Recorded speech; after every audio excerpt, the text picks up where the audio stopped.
We're going to do a little maintenance haircut for Brit, and Brit washed her hair last night, so what I'm going to do is I'm just going to smooth, dry, blow dry it and then get it all prepped for cutting. We're going to take about 1 inch off the ends and then trim up her bangs. And I'm going to use my new Excellent Edges scissors, which I'm so excited to show you.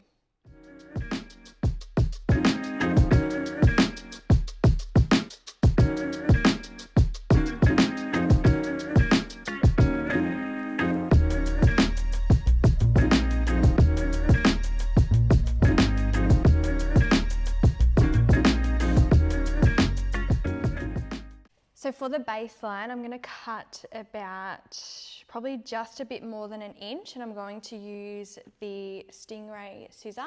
I'm going to do like a little point chip, but still keep it solid.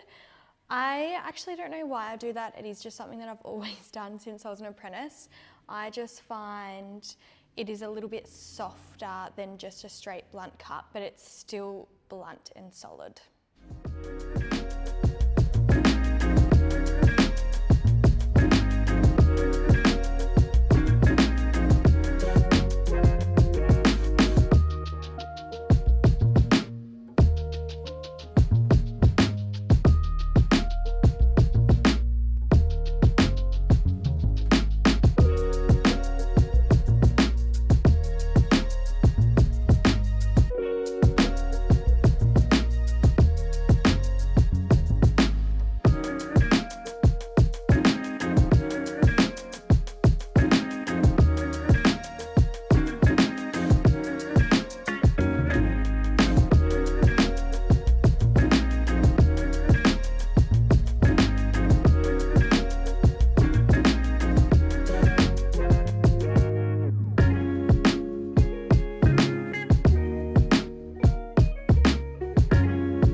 So we've done that baseline, and now I'm going to go through with the Anaconda scissors and just do a little bit of deep point chipping just to soften a little bit, and then I'm going to shape in those long bangs with this scissor as well.